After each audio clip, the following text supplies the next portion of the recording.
lately with my smoking, I've been using a pecan rub by JB's Fat Boy right here in Lincoln.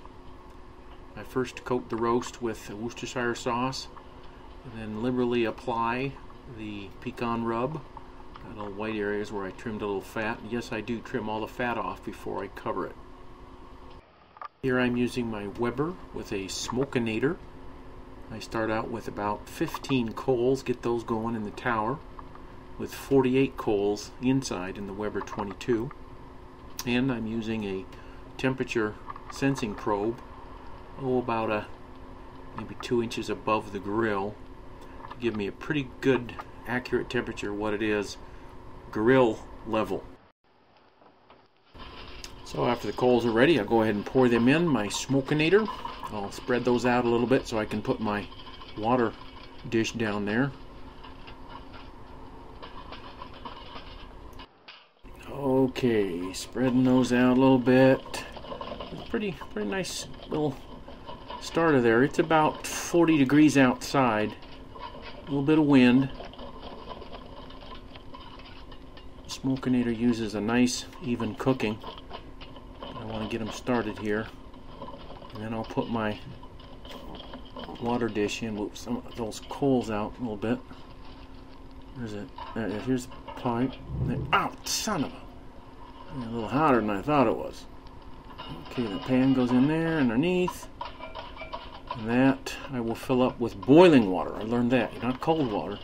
I get boiling water so it doesn't bring down the whole temperature of the kettle.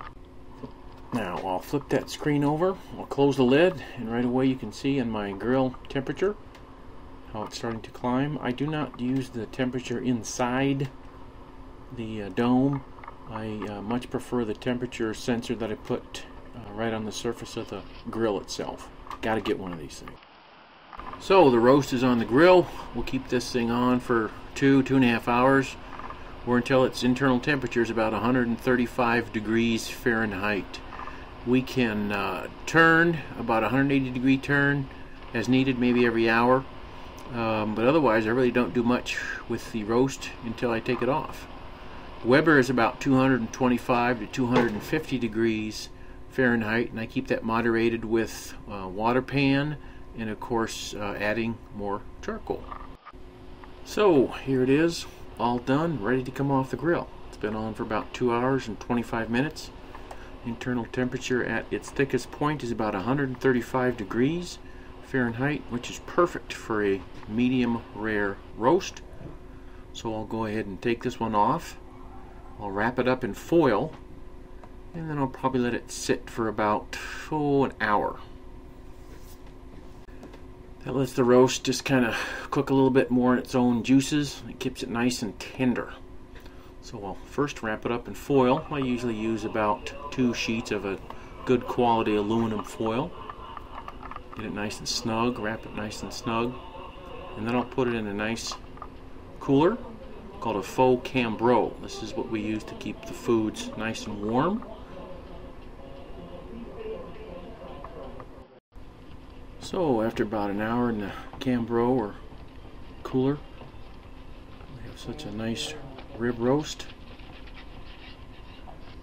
And we just kind of slice our nice rib, and you can see how beautiful pink and good that looks. Oh my gosh, it just smells absolutely incredible. Here's the end piece. Some lucky person will get that. Beautiful piece of beef. I just love what this smoker does. Look at that. It's just so beautiful. It smells and looks so good. This is a standing rib roast. About 2.5 hours. Internal temperature about 135 degrees Fahrenheit.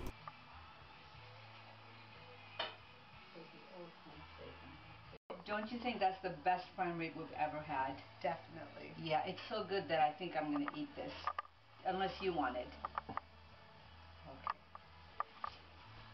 Delicious. Good job. You must do it again. Do it again, you will.